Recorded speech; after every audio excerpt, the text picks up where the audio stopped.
लोगों से वास्ता मेरा पड़ता रहता है, तो तरह तरह के लोगों से वास्ता पड़ता है जो अपने भावों से और अपने और बातों से वो पहचाने जाते हैं कि इनका भाव कौन सा है, इनकी शक्ति कौन सी है, इनकी प्रबल शक्ति सबसे ज़्यादा कौन है।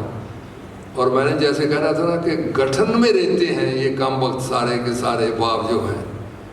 अब फर्ज करो मैं स्वाददार चीज़ खाता हूँ, स्वाददार चीज़ खाने में मेरा स्वाद का जो भाव है वो तृप्त तो होता है, लेकिन दूसरी तरफ मेरे अंदर सेहत का भी बोध है, तो मेरी सेहत मुझसे अपील करती है कि ना खाओ।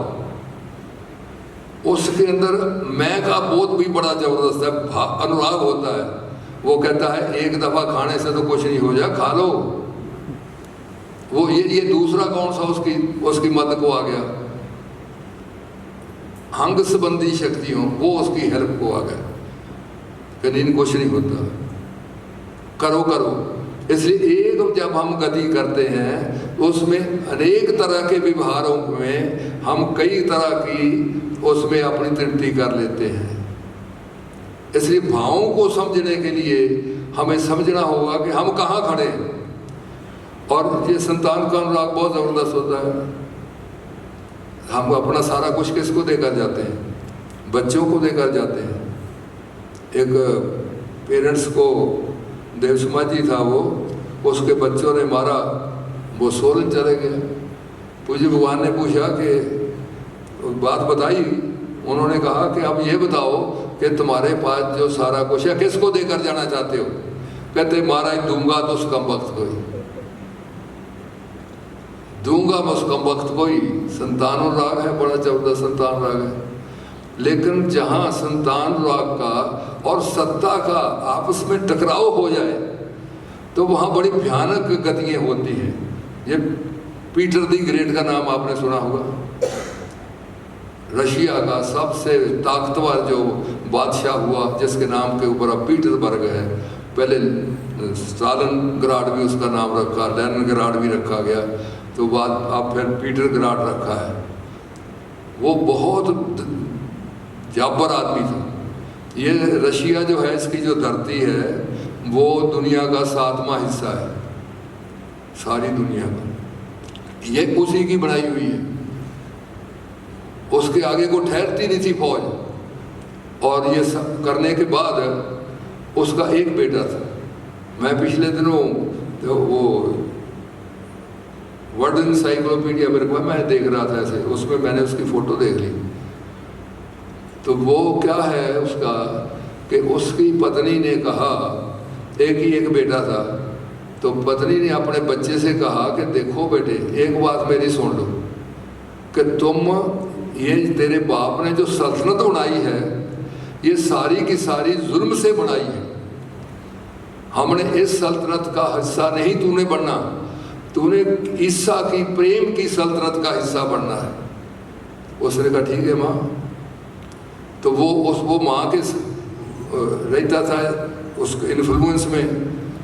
तो जब पीटर को लगा कि मैं अपने बच्चे को तैयार कर लूँ, अब मैं बूढ़ा हो चला, अब लड़ाइयाँ भी नहीं लड़ी जाती, ये लड़ेगा।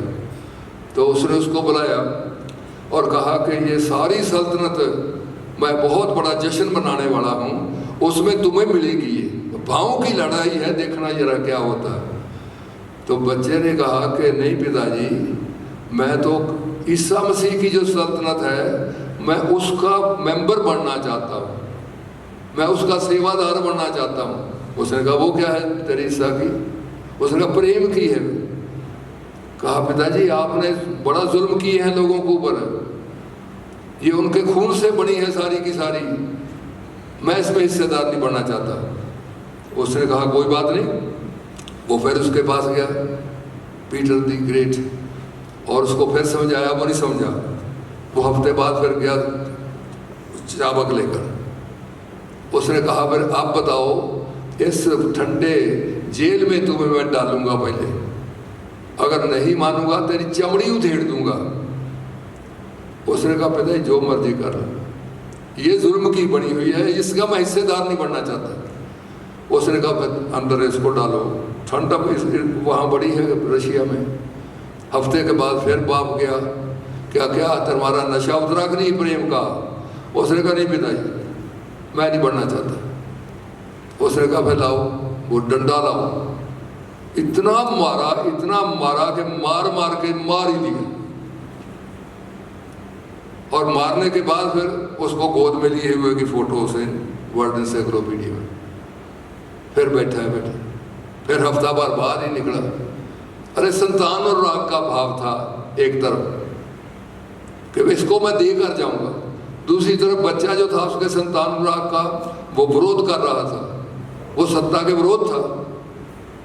तो ये सारी की सारी जो दुनिया है, ये भाव इसको चलाते हैं, और जो भाव प्रबल हो जाता है वो उसको खींच कर ले जाते हैं दूसरी तरफ। इसलिए पूजनीय भगवान ने जो शिक्षा दी है, ये पूजनीय भगवान की मैंने बता रहा था, जो उन्होंने गठन बताई है भाव की, कि भाव के स्वभावों को जानो, भाव क्या करते हैं तुम्हारे साथ। अगर तुम्हारे अंदर सात्विक भाव होंगे, तुम सात्विक गतियां करोगे, तुम दूसरों के लिए जियोगे। वो फादर कॉल्बी थे, आपने ये दूसरी जंग का सुना हुआ, जर्मन जो था हिटलर, वो ज्यूस से बहुत नफरत करता था। तो बहुत बड़ा उसने कैंप लगाया था, और उसमें हजारों की तादाद में ये ज्यू जो हैं इनको कैद किया हुआ था। गाड़ियाँ भर भर के वहाँ बंद कर दी गई थी। ये जुल्म, ये दुनिया तो मैं समझता हूँ खून के दरिया के ऊपर चल रही है। तो वो उसमें क्या करते थे, वो उनको मार देते थे। उनके अंग जो सेहतमंद है वो अपने फौजियों को काट के लगा देते थे। तो बहुत बहुत बुरा हाल था वो। तो उन्होंने वहाँ कैदी किए हुए थे, वहाँ से 2 कैदी भाग गए। अब भावों की बातें हैं, भाव कौन सा है काम कर रहा है यहाँ, ये घटना जो होने जा रही है। तो उन्होंने वहाँ उसको, जर्मनों ने सुबह गिनती की, 2 आदमी कम थे। तो वो उनका फौजी जर्नैल था आया, उसने उनको बताया, उसने कैसे करो, इनमें से 2 आदमी निकाल के उसको सब के सामने गोली मार दो, ताकि आगे के लिए भागने की कोई जरूरत ना कर सके। तो वो लड़का जो था, एक उसको नौजवान था, उसको एक और को बुलाया, जब वो नौजवान लड़के को बुलाया, उसने जोर से चीख मारी और कहा, हाय मेरी माँ अकेली है, हाय मेरी पत्नी, मेरे बच्चे। तो वो पीछे से एक आवाज़ आई कि साहब जी इसको छोड़ दो, मुझे गोली मार दो। अरे कौन सा बाप था फादर कॉल्बी का, दया का, न्याय का, इतना दया से उठा आदमी ने।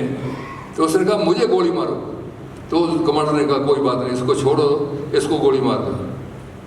तो वो वहाँ उसका स्टैचू बना, जर्मन में बना हुआ अभी, तो फादर कॉल्बी का, और उसने उसका इनागुरेशन जो किया गया वो उस नौजवान ने किया जिसको बचाया गया था। वो अपनी पत्नी के साथ आया, अपने बच्चों के साथ आया, और जब वहाँ बहुत बड़ी गैदरिंग थी, शायद ही हो जिसके आंसू न बह निकले, और शायद ही हो जिसने फादर कॉल्बी के सम्मान में हैट ना उतार के दे दिया। भाव चलाते हैं, जंग में भी भाव चलाते हैं। ये जो फादर डूनेंट है, हेनरी डूनेंट, नाम सुना आपने, रेड क्रॉस का जो उसका जो बानी है, वो कहाँ से निकला? वो जंग हो रही थी कई कंट्रियों की यूरोप में, तो वो बड़ा बांका नौजवान था, और वो उसको वहाँ ठेका लेने के लिए नेपोलियन सेकंड को मिलने गया था। तो उसने जो जंग का मैदान था, उस दिन 40,000 आदमी मरे थे, गर्मी का मौसम था। वो बांका नौजवान उस वहाँ गया, और वहाँ उसने वो नज़ारा देखा, वो भूल गया कि मैं क्या करने आया हूँ। वो भागा साथ के गांव में, वहाँ से वॉलंटियर इकट्ठे कर लिए। वो जो जर्नैल था उससे मिला, उसने रिक्वेस्ट की कि मैं इनको पानी पिलाऊंगा, बगैर ये सोचे कि ये किस जाति के हैं, किस कौम के हैं। उन्होंने उसके बाद ये रेड क्रॉस का बना वो, और इतना वो उसमें महब हो गया कि उसने अपनी सारी दौलत उसमें लगा दी, रेड क्रॉस में शुरू का। और पहला जो नोबेल प्राइज़ मिला 1901 में वो उसको ही मिला, हेनरी डुनांट को। और वो पागल हो गया, इतना काम में हो गया कि उसका सब रुपया उसने दे दिया, कुछ ना उसके पास रह गया।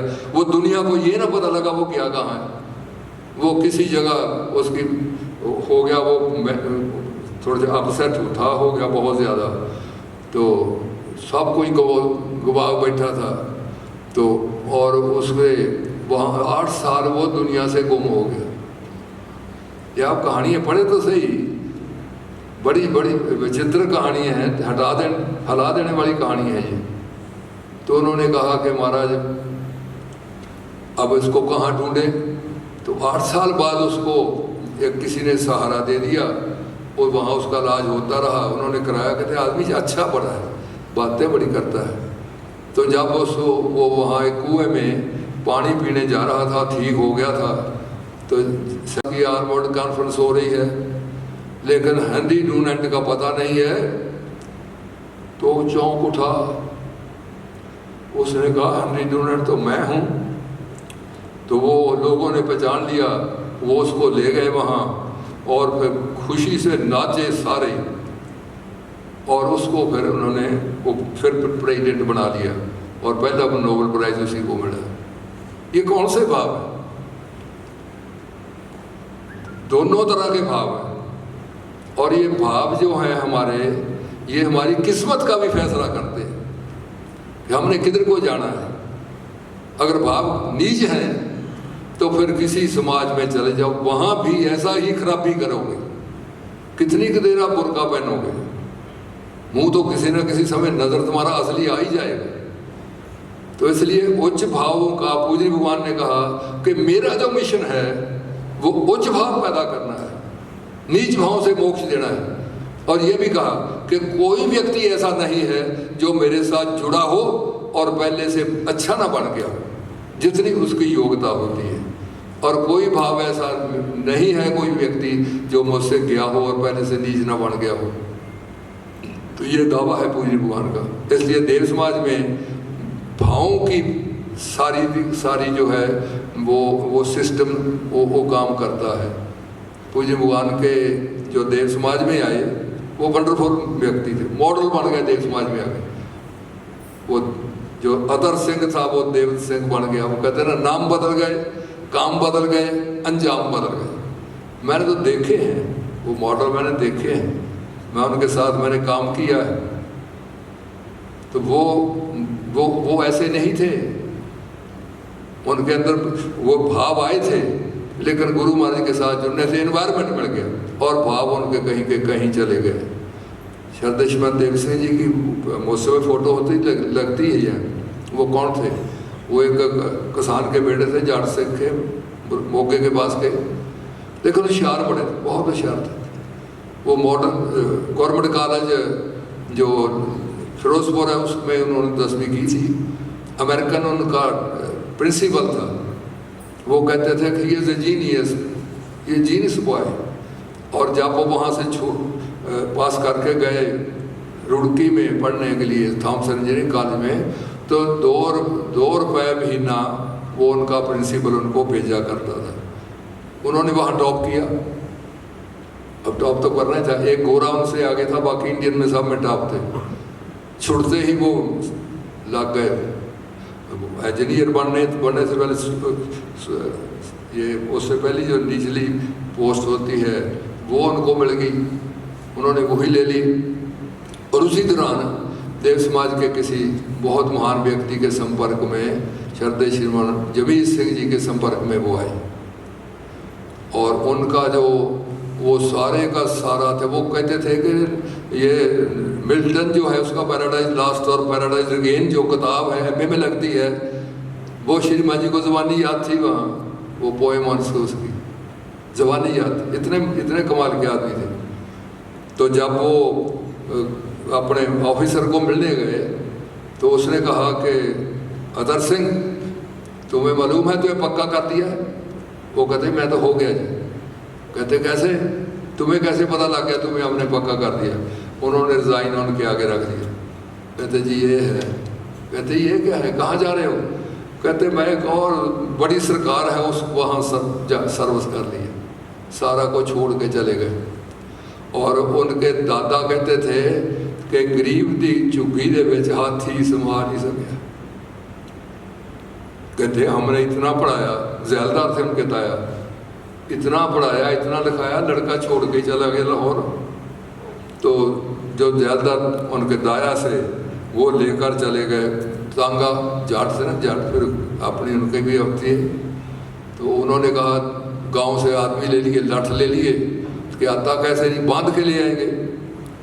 तो जब उन्होंने श्री मान जी से बात की कि बेटा हम तो तुम्हें ये पंडित जी के पास नहीं रहने देंगे। उसने कहा जी ये पंडित जी नहीं है, ये आपको समझ नहीं है। तो उन्होंने कहा नहीं समझ, तो फिर हम तुम्हें बांध के ले जाएंगे। तो श्रीमान जी ने कहा आप मेरे ताया जी हैं, मैं बहुत सम्मान से कहता हूँ कि मुझे ज़बरदस्ती ना करो वरना मैं पुलिस में रिपोर्ट दे दूंगा, मैं बालक हूँ। तो उसके ताए ने जाके कहा मैं तो डक के दौड़ा है कि गया वो तो काम से, वो तो किसी और जगह चला गया। पूज्य भगवान ने कहा सेवा करनी है तो बठिंडे में चले जाओ, वो क्षेत्र है। तो वहाँ क्या करने लगे जाट, उन्होंने उन काम अब कौन सा मिल गया। तो वहाँ एक सराय सी थी, उसमें रहने लगे, कबूतर थे, गंदमान था, सारा साफ किया। और वहाँ उनके गांव के लड़कों को पढ़ाने के लिए उन्होंने कहा। तो वो जाट कहे रस्सा साड़ी माजन वाले वो काका साड़ा काम करता, वो भी करते थे। धीरे धीरे सारा इलाके में महान कई आदमी बदल के रख दिया। पूज्य भगवान ने कहा मेरा व्रती कर्मचारी है। वो कहते थे कि देवल सिंह क्या हुआ, नाम गुरु माँ ने बदल दिया था, अदर सिंह नहीं देवल सिंह। कहते मैं मुझे एक दफ़ा को मिले और मुझे सारी उम्र याद ना करे तो मैं देवल सिंह क्या हुआ। तो उनके भतीजे प्रोफेसर रतन सिंह गिल, वो भी दर्शन के फिलासफी के प्रोफेसर थे, लाहौर से किया था, मेरे साथ बड़ी खतोबताब रही जब मिले भी। तो उन्होंने कहा कि मैंने ताया जी से कहा ताया जी अगर आप ये रहते सर्विस में हज़ारों रुपये आपकी पेंशन मिलती और आप बहुत बड़े आदमी बन जाते। उनका बिल्कुल तेरी बात ठीक है कि जैसे मैं देवत सिंह ना होता ऊँट होता कितना बड़ा हो जाता। वो कहते ताया जी की तो बात ही नहीं समझ में आती क्या करें। कहते जब उनका देहांत हुआ मैं पास था, मैंने कहा ताया जी कोई वसीयत है कोई नसीहत है। कहते अभी वसीयत और नसीहत की कसर रह गई, 56 साल की उम्र में ताप से मर गए थे वो। और जब पूज्य भगवान ने कहा विकास आला बंद हो रहा है तो वो उसी हालत में उन्होंने कहा जी मैं फिर दोबारा चला दूंगा। वो आदमी थे जिन्हें कर्नल जी ने कहा, बीपी कर्नल ने, कि ये आदमी है जो मोम की तरह जड़ा और इसने सारा इलाका बदल दिया है, लोगों को कहीं का कहीं पहुंचाया है। वो ऐसे नहीं थे। उन्होंने लिखा है कि वो कौन सा पाप था जो करने का मौका मिला और मैंने ना किया, वो मैं तो सलाम करता। लिखे वो मैंने लिखा है, एक आर्टिकल लिखा है अखबार में, उसमें उनका मैंने दिया है कि आज लास्ट में क्या कहा। कहते मुझे मैं जो कुछ बना हूँ वो मेरे गुरु ने मुझे बनाया है, जो मैं नहीं बन सका हूँ वो मेरी प्रकृति है जो मुझे नहीं वो बनने दिया पूरा। तो पूज्य भगवान ने तो बहुत ज़्यादा बहुत कमाल के इंसान थे ये सारे। पीवी कर्नल एसपी कर्नल की बात थोड़ी सी मैं बताऊंगा, प्रोफेसर एसपी कर्नल की। वो कौन थे, वो हृदय श्रीमा पीवी कर्नल के बेटे थे, बहुत जीनियस थे। काका का मतलब होता है सिंध में नोबल चाइल्ड, नोबल चाइल्ड, वो घर वाले हमको नोबल चाइल्ड कहते थे। तो वो अब एसपी कर्नल पीवी कर्नल तो कहते थे I am poor boy my own choice. वो कहते मैं तो 2000 रुपये की नौकरी छोड़ के आया और मैं 10 रुपये लेता हूँ समाज में। देव समाज में धन भी आ जाएगा उतना के जितना की जरूरत होगी, लेकिन ये वो तुम अमीर नहीं ज़्यादा बनोगे। क्योंकि अमीर क्यों बनोगे, और गुरु महाराज कहते हैं धर्मवान वो होता है जो चारों जगतों के लिए जिए, जो चारों जगतों के लिए वो ही धर्मवान होता है। जो अपने लिए जिए वो धर्मवान नहीं होता मेरे नज़दीक। इसलिए सब कुछ लगाओ, तुम अपना जिस्म भी लगाओ, हड्डियाँ भी लगाओ, सब को लगाओ। पूज्य भगवान कहते थे ये मर जाना एक दिन, सारा कुछ खत्म हो जाएगा, लगा दो उस लिए, सारा कुछ दूसरों के लिए लगा दो। तो काका जी उस बाप के बेटे थे, लंदन में पढ़ने चले गए और लंदन यूनिवर्सिटी कॉलेज में वो तीसरे नंबर पे गए। उन्होंने ऑनर्स किया फिलासफी में और उन्हें कहा उनके हेड ऑफ द डिपार्टमेंट ने कि आप पीएचडी कर लें। उसने कहा मेरे पास तो पैसे नहीं, मेरी मासी ने मुझे पढ़ाया है, तो मेरे हमारे पास तो पैसे नहीं थे। तो कहते अच्छा ये बात है, तो तुम्हें मैं बोर्ड ऑफ डायरेक्टर की मीटिंग में ये पास करा दूंगी कि तुम्हें एमए करने के अलावा पीएचडी का सीधे कर सकते हो। कहते यू आर ओरिजिनल फिलासफर। उसकी वो जो लेडी थी हेड ऑफ द डिपार्टमेंट, उसने कहा, वो कहते नहीं मैं मेरे पास है ही नहीं कुछ, तो मैं इतना ही मेरे उन्होंने मुझे पढ़ाया था, मैं वापस जाना है अपने गांव में, अपने शहर में जाना है, वहाँ सेवा करनी है। तो वो एक लंदन यूनिवर्सिटी का पढ़ा हुआ, जिसकी बड़े आगे दुनिया थी, वो क्या करें आरएसडी कॉलेज में प्रोफेसर लग गए। वहाँ उनके पिता दिनों वो देव समाज का कॉलेज था आरएसडी, तो वो भी वहाँ ही थे। तो उन्होंने वहाँ हरिजन बस्ती में जाते और जाके हरिजनों की बस्ती में उनको सफाई सिखलाते, उनके हरिजनों के बच्चों के साथ फुटबॉल खेलते। कहते लोग देखते कि एक लंदन का पढ़ा हुआ नौजवान हरिजन बस्ती के लड़कों को लेकर फुटबॉल खेल रहा है। फिर उनको शिष्टाचार सिखाते और इसी असना में वो घोड़ी जो थी एक दफ़ा जिस पे जाते थे वो उनके बेकाबू हो गई कोचवान से और वो ज़मीन के ऊपर गिर गए और उनकी रीढ़ की हड्डी टूट गई। उन्हें लाहौर ले गए। तो एक लड़की थी प्रेम बहन जिनको हम कहते हैं, अब कई जनों ने प्रदर्शन किए जिन्होंने उनसे शादी, पहले दोनों परिवार देव समाज के थे, तो उन्होंने आपस में था कि दोनों वो भी पढ़ी लिखी थी, साइकोलॉजी की एमए थी, बाद में दिल्ली यूनिवर्सिटी में रही, जब स्पीकर जी दिल्ली यूनिवर्सिटी में चले गए, वो भी साथ गई। तो उन्होंने शादी का कहा कि मैं अब इससे शादी करना चाहती हूँ।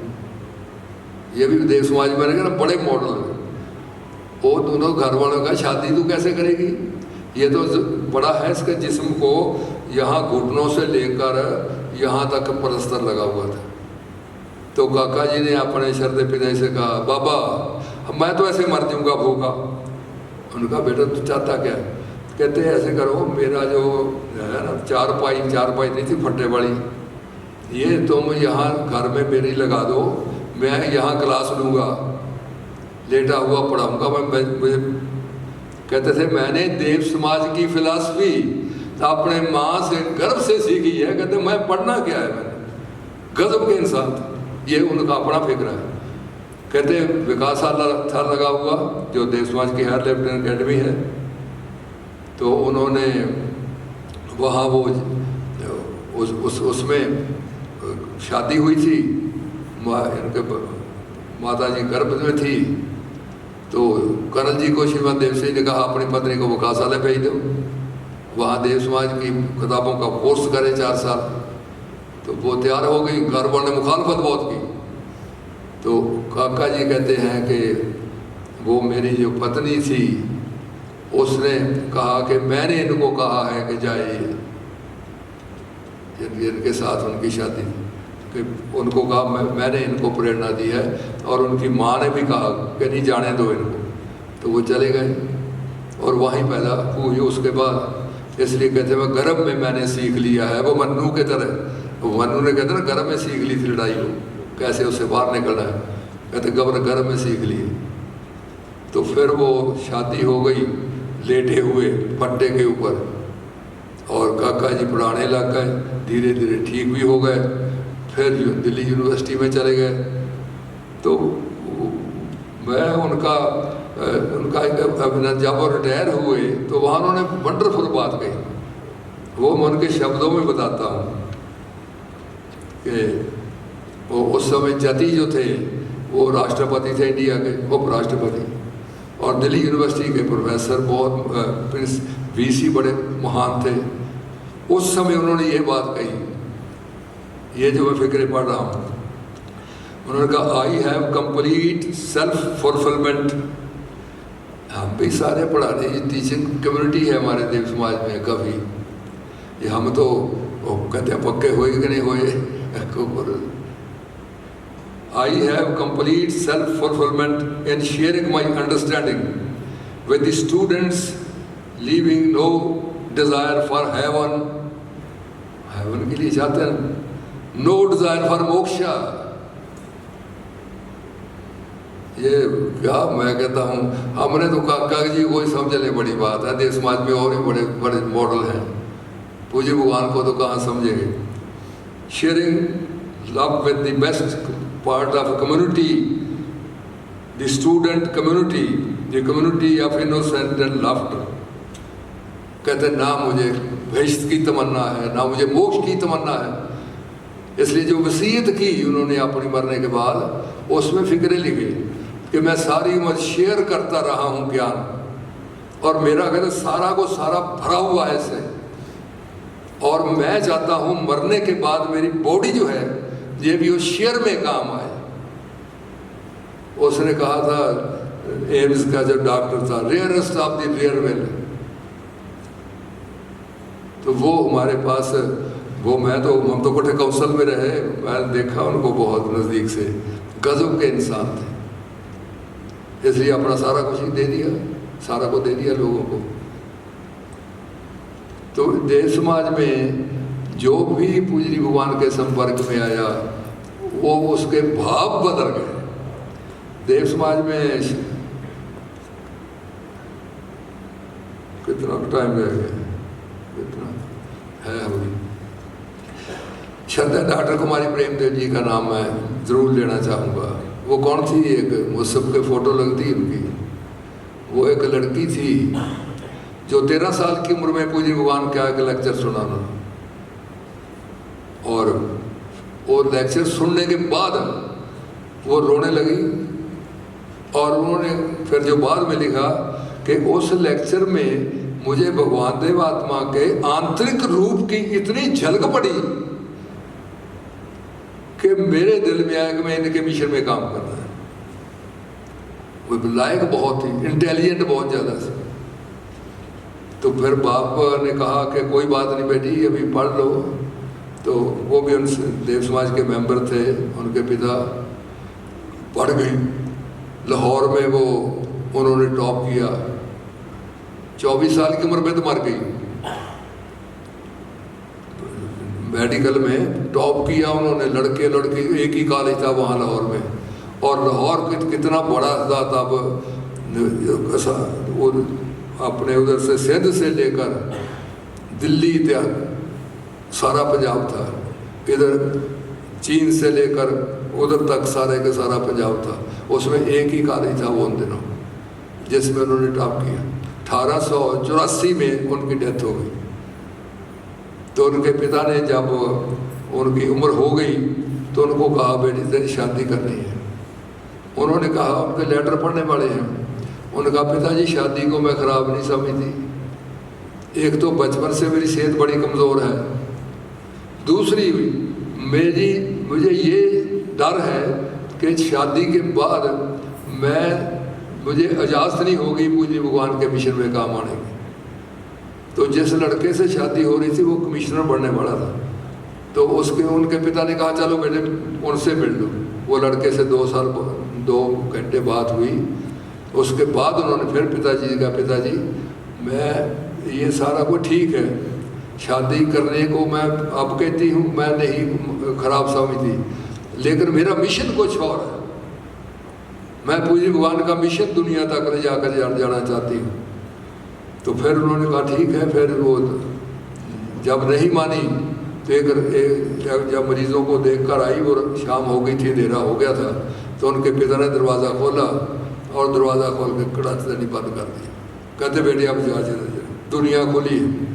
तो उन्होंने लिखा है कि मैं बड़ी दुर्बल थी, अकेली, रात का अंधेरा था, तो मैं बड़ी डरी हुई हालत में देवाश्रम में पहुंची।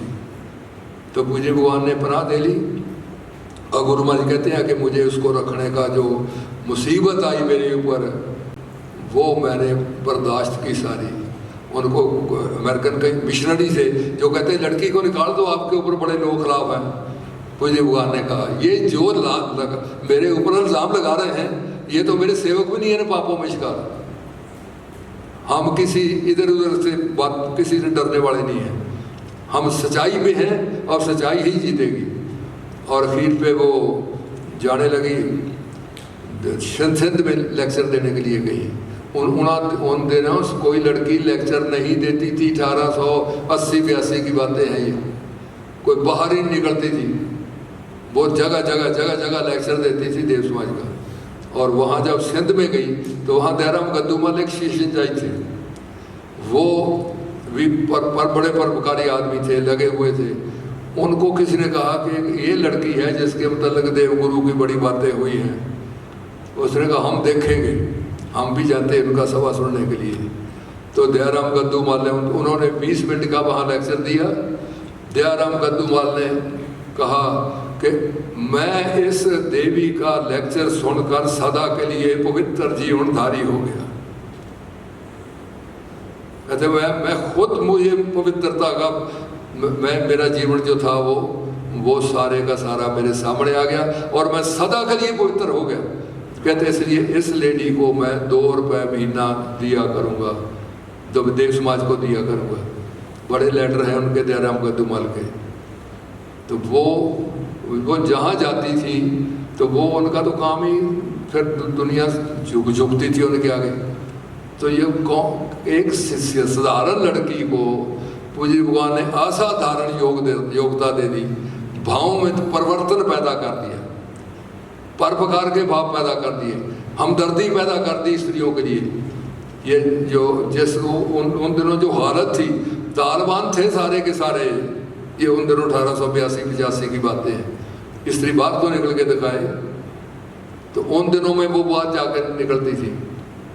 तो ये देव समाज में जो लोग आए हैं वो जानते हैं कि ये क्या देव समाज का काम क्या है। देव समाज में ऐसा कोई जन नहीं है जिसका वो पहला जीवन ना हो, और ऐसा भी कोई जन नहीं है कि जिसका दूसरा जीवन भी ना हो। मैं भी कहता हूँ कि जब मुझे वो हमारे सेन के ऊपर मैं मिला एक जन को, तो वो मैं भी उसको अपना दूसरा जन्म मानता हूँ।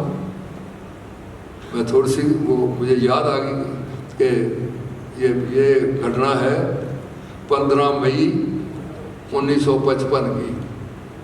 मैं और मेरा एक साथी, नौजवानी की मेरी उम्र थी, मैं जिस परिवार से था वो भी आपको पता है। तो खाते पीते से जाट गिराने के, तो वहाँ दिल्ली जा रहा था। रेलवे स्टेशन के ऊपर मुझे कुछ लोग अम्बाड़े के किसी को ट्रेन पे चढ़ाने जा रहे थे। तो वो मैंने देखे, मेरे साथ वाला भी साथी था। तो मेरे दिल में ये प्रेरणा एकदम पैदा हुई कि मैं इस नौजवान से मिलना चाहता हूँ। तो वो वहाँ से दूसरे में चल गए, डब्बे चढ़ गए। जो गाड़ी गई दिल्ली को, तू मेरी प्रेरणा बलवान होती चली गई। तो मैंने अपने साथी से कहा, वो जो आदमी आया था यहाँ एक अजनबी जो यहाँ से गाड़ी में चला है, मैं तो मेरा दिल उधर खींचा जा रहा है, मैं उसको मिलना चाहता हूँ आज। उन्होंने कहा कहाँ ये ऐसे लोग फर्स्ट क्लास में को बैठते हैं, तुम थर्ड क्लास में हम जा रहे हैं। मैंने कहा कोई बात नहीं, कहीं हो। तो मैं फिर गया, लंबी कहानी वो नहीं सुनाना चाहता हूँ।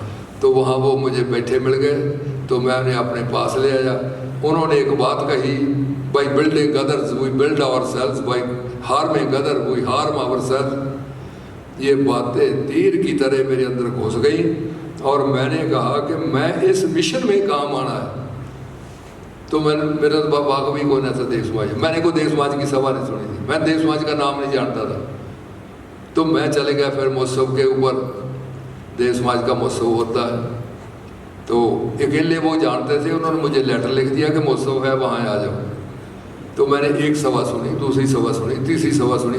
मुझे ऐसे लगे कि हर सभा मेरे ऊपर जादू कर रही है, हर सभा में मैं बदलता जा रहा हूँ। और जब महोत्सव की जो महासभा हुई तो उसमें अपील हुई कि जो जीवन दान देना चाहता है, भेंट करना चाहता है, वो खड़ा हो जाए। तो मैं उठ के खड़ा हो गया। तो मेरे साथी मुझे कहने लगे पागल हो गए, वो घर से तो आए हैं कि 4 दिन के लिए, अब कहाँ जाना है? तो मैंने कहा अब इनके साथ ही जाना है। मैंने उनको चिट्ठी दे दी घर।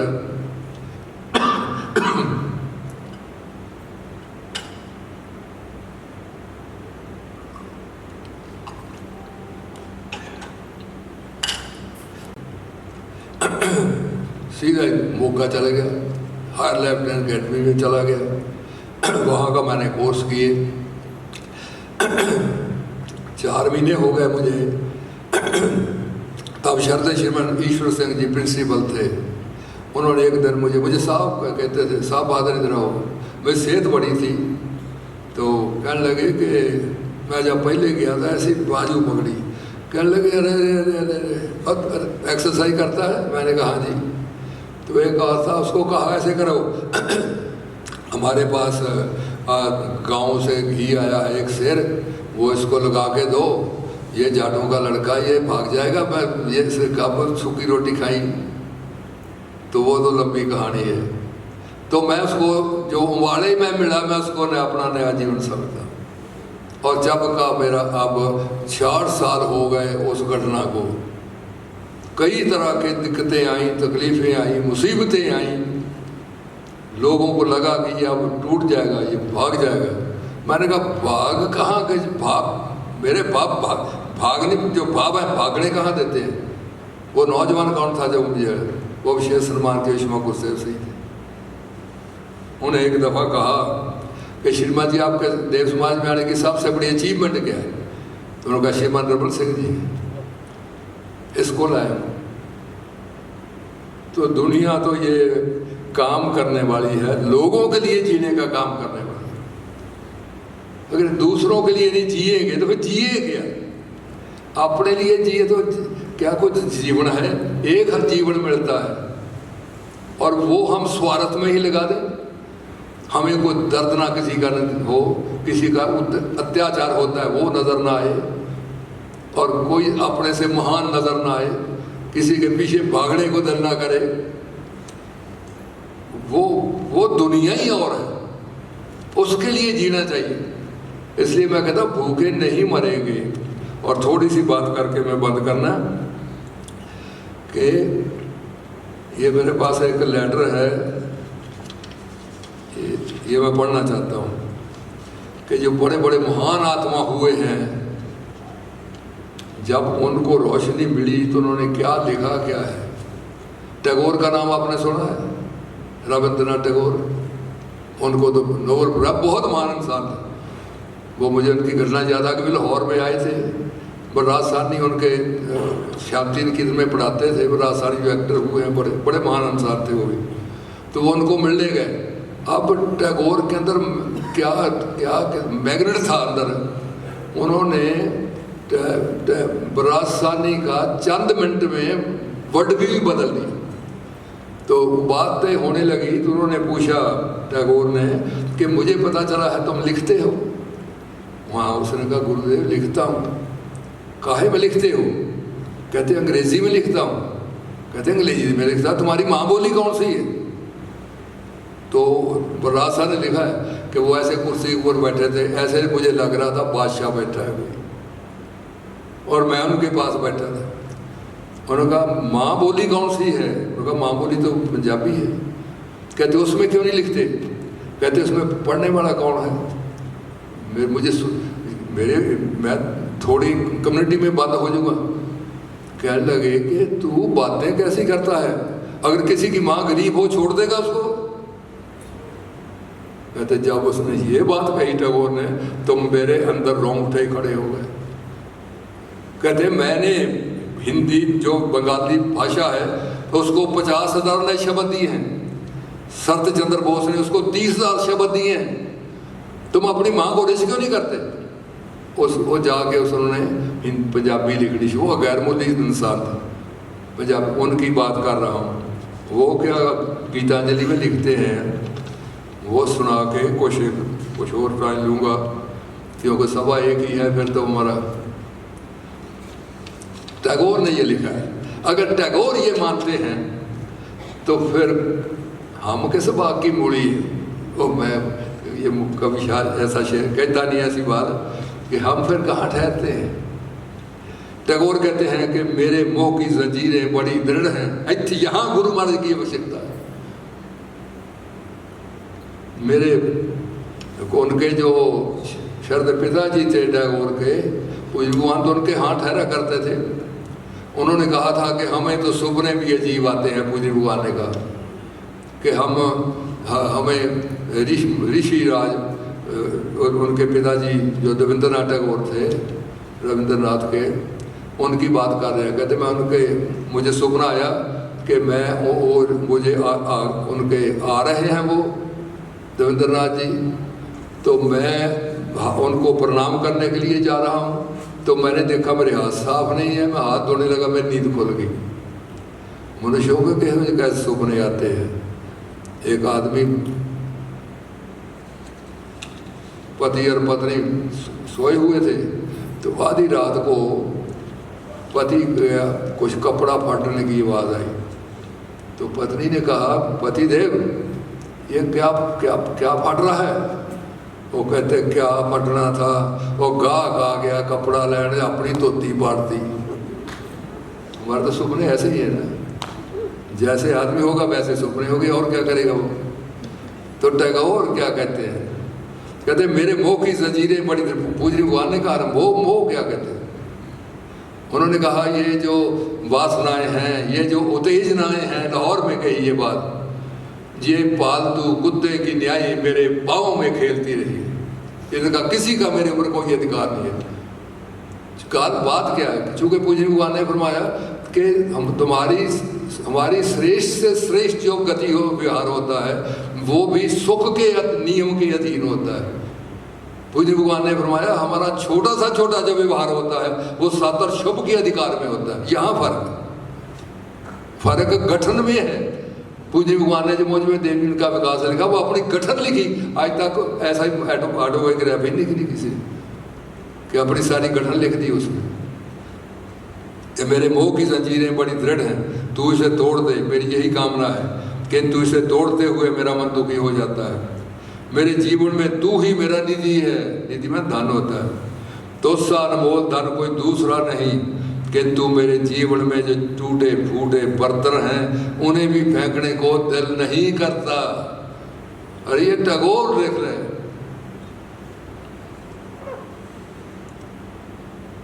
जो आवरण शरीर पर पड़ा है, पर्दा जो आवरण शरीर पर पड़ा है, हृदय पर पड़ा है, वो धूल धूसर सा है और मृत्यु के शाप से ग्रस्त है। मेरा मन उसको धिक्कारता है। यार कि हम चाहते हैं हम ना हो ऐसे, लेकिन भाव हमारे कराते हैं कि जो हम नहीं भी चाहते, हमारे लिए जो हित करनी है वो भी नहीं, वो मजबूर कर देते हैं। मेरा मन उसको धिक्कारता है, तो भी मुझे उससे लगाव है। मेरे ऋण की कोई सीमा नहीं है। अरे हमने कोई चिट्ठी पढ़ी ऐसे ही, मेरे ऋण की मेरे ऋण का कोई अंत नहीं है, मेरी लज्जा की कोई सीमा नहीं है।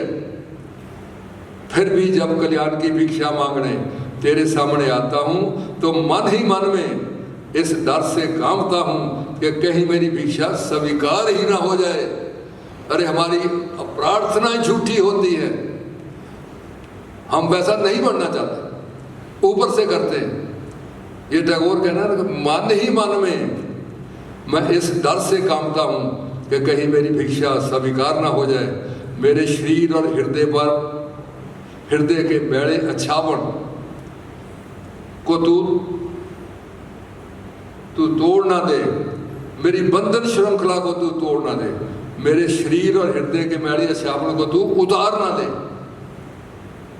ये गीतांजलि नोबेल प्राइज मिला इसके ऊपर। ये ऐसी कविताएं लिखी उसने, सारा यूरोप आगे झुकता था। ये टैगोर थे अकेले जो कहते थे नेशनलिज्म के मैं खिलाफ हूं। उनका लिखा हुआ नेशनलिज्म जो है वो जंगें कराता है। नेशनलिज्म नहीं होना चाहिए। हमारा देश की एक लाइन होनी चाहिए। ये देशभक्ति जो है वो हमें शोखनरागी होने के कारण ये भी गलत लेकर जाती है। तो ये टैगोर की ये बातें हैं। और मेरा दिल तो करता था कि आज बोलता ही जाऊं, इतना कुछ दिमाग में आ रहा है, लेकिन फिर भी थोड़ा सा और सुन बताऊंगा, फिर उसके बाद बंद करूंगा। जो मनोवैज्ञानिक फ्राइड हुए हैं, जिन्होंने मनोविज्ञान को पढ़ा है, वो जानते हैं ये मनोविज्ञान, हम सब मनोविज्ञान के अंडर हैं। वो एक दफ़ा मुझे घटनाएं तो दिमाग में ऐसी उतर रही हैं। वो फ्रांस यूनिवर्सिटी के एक प्रोफेसर थे, बहुत देर पहले की बात है, तो वो साइकोलॉजी के प्रोफेसर थे।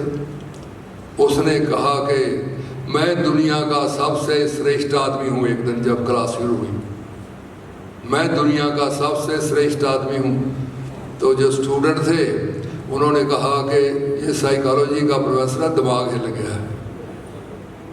वो हंस पड़े, कहने लगे महाराज आप कैसे सर्वश्रेष्ठ हो सकते हैं। और कहा मेरी बात सुनो। कहते हैं क्या? कहते अब तुम जवाब दोगे, मैं सवाल करूँगा। कहते ये बताओ कि दुनिया में सबसे श्रेष्ठ मुल्क कौन है? तो कहा जी वो तो सबसे श्रेष्ठ फ्रांस है। तो चूँकि हम भी कहेंगे भारत हमारा देश है, वो हम तो इसकी सबसे बढ़िया समझते हैं देश को। तो वो कहता मेरा फ्रांस है जी। कहते फ्रांस में सबसे अच्छी यूनिवर्सिटी कौन, सबसे यूनिवर्सिटी कौन सी है? वो कहता है जी वो तो पेरिस यूनिवर्सिटी है। कहते पेरिस यूनिवर्सिटी में सबसे श्रेष्ठ जो डिपार्टमेंट है वो कौन है? कहते हैं जी वो तो साइकोलॉजी है, साइकोलॉजी का लॉ चल रहा था, साइकोलॉजी है। तो कहते साइकोलॉजी का फिर हेड ऑफ द डिपार्टमेंट कौन है? वो कहते महाराज आप हैं। कहते फिर हुआ कि नहीं मैं सबसे सर्वश्रेष्ठ। तो मनोविज्ञान है जिसके अंदर हम चलते हैं।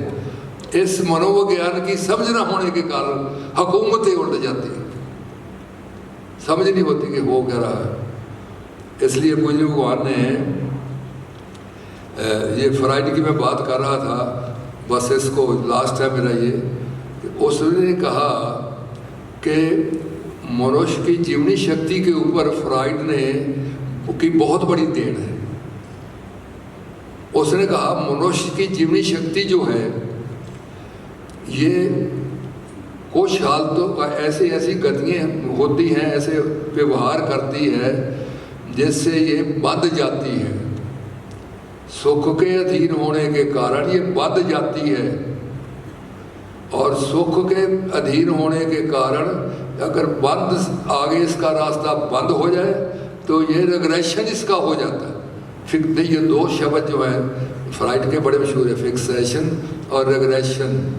वो कहता बंध जाता है, वो रुपये से बनता है, देश से भी बनता है, आइडियालॉजी से बन जाता है, ये भैंसे से ही बन जाता है। अब भैंसा में याद आ गया, हमारे एक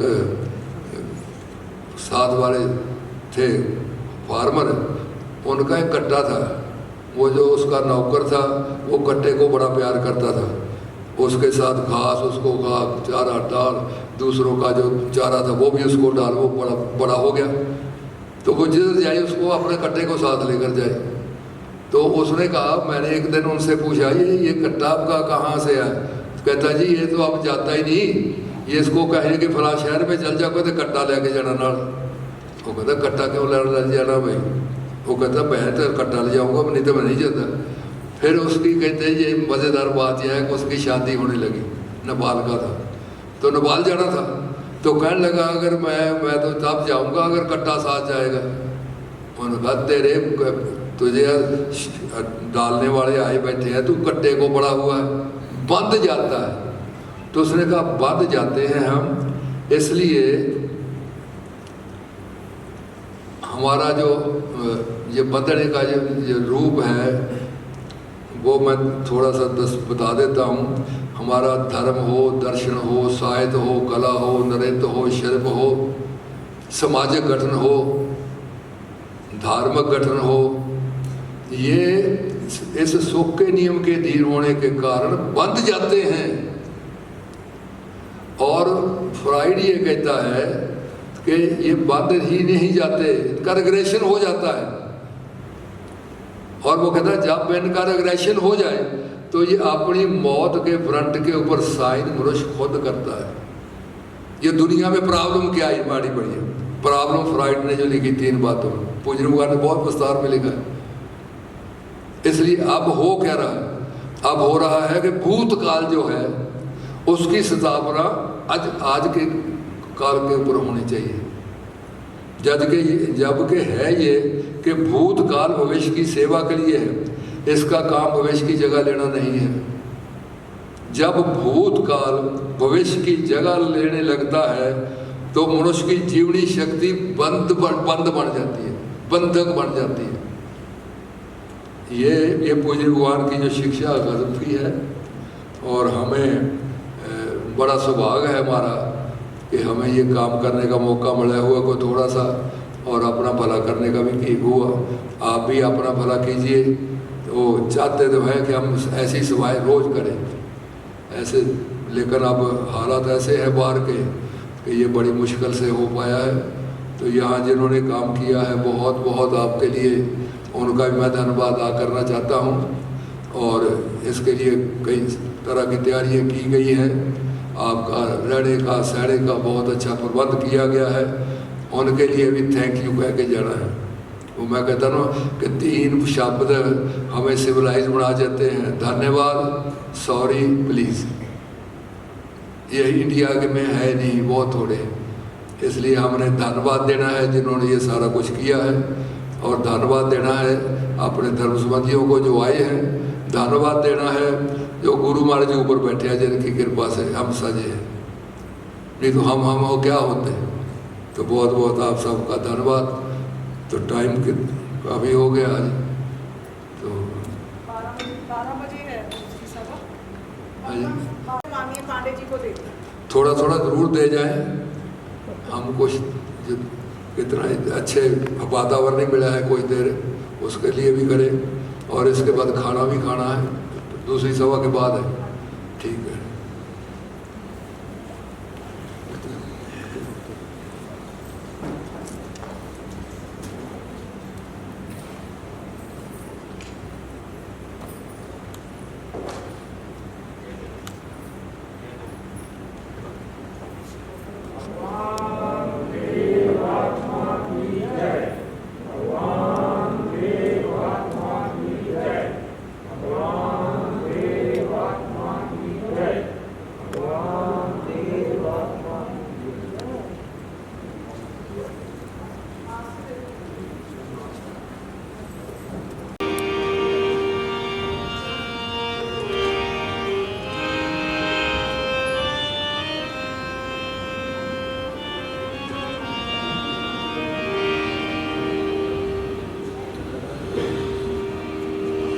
आपके पाक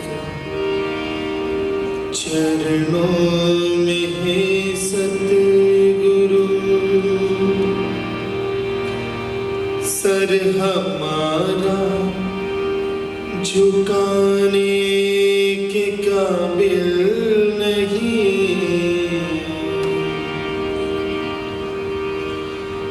आपके पाक चरणों में है सतगुरु, सर हमारा झुकाने के काबिल नहीं। आपके पाक चरणों में है सतगुरु, सर हमारा झुकाने के काबिल नहीं। कलम लिखने से कासिर है रूप आपका, कलम लिखने से कासिर है रूप आपका, और ज़बां कुछ बताने के काबिल नहीं। आपके पाक चरणों में है सतगुरु।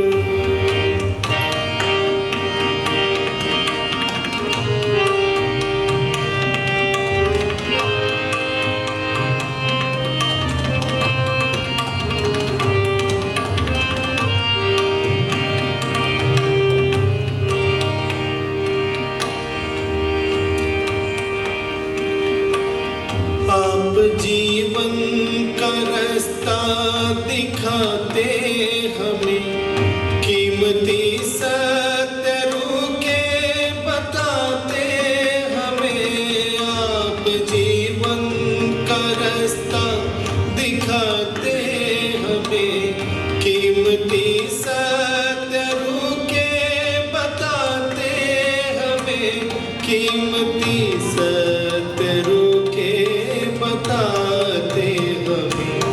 नीच रागों में हम इतने जकड़े हुए, नीच रागों में हम इतने जकड़े हुए, कदम आगे बढ़ाने के काबिल नहीं। आपके पाक चरणों में है सतगुरु।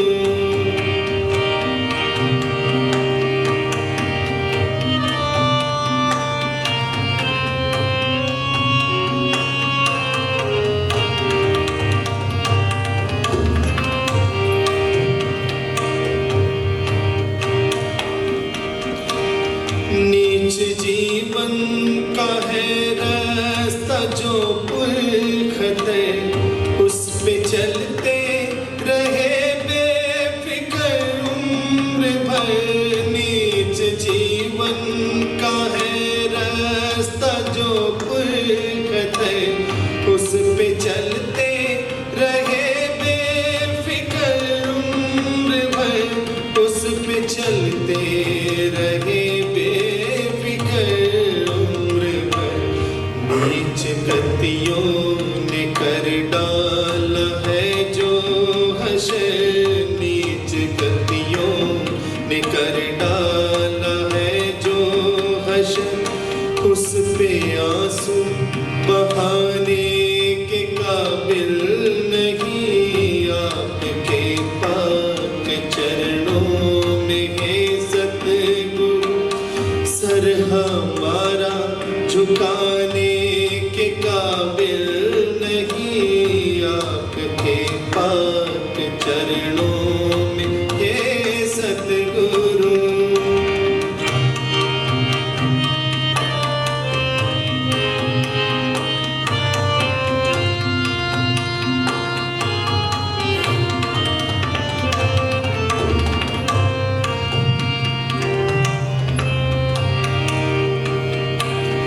आपके देव विरलाप को जान कर, लेकिन उसकी हकीकत न पहचान कर। आपके देव विरलाप को जान कर, लेकिन उसकी हकीकत न पहचान कर, लेकिन उसकी हकीकत न पहचान कर।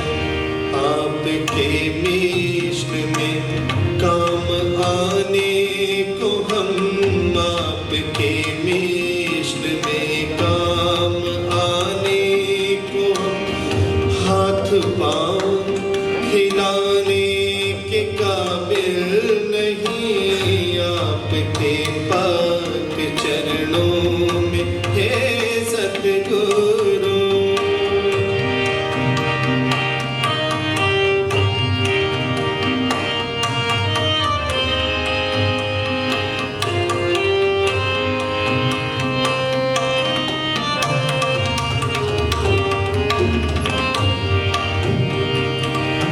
आपने जो किए हम पे एहसान है, हम समझते नहीं कितने नादान है। आपने जो किए हम पे एहसान है, हम समझते नहीं कितने नादान है। हम समझते नहीं कितने नादान है।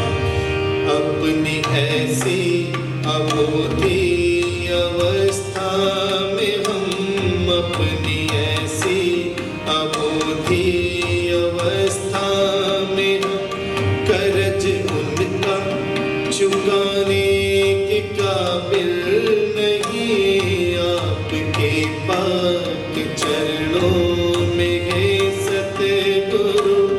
सर हमारा झुकाने के काबिल नहीं, आपके पाक चरणों में है सतगुरु।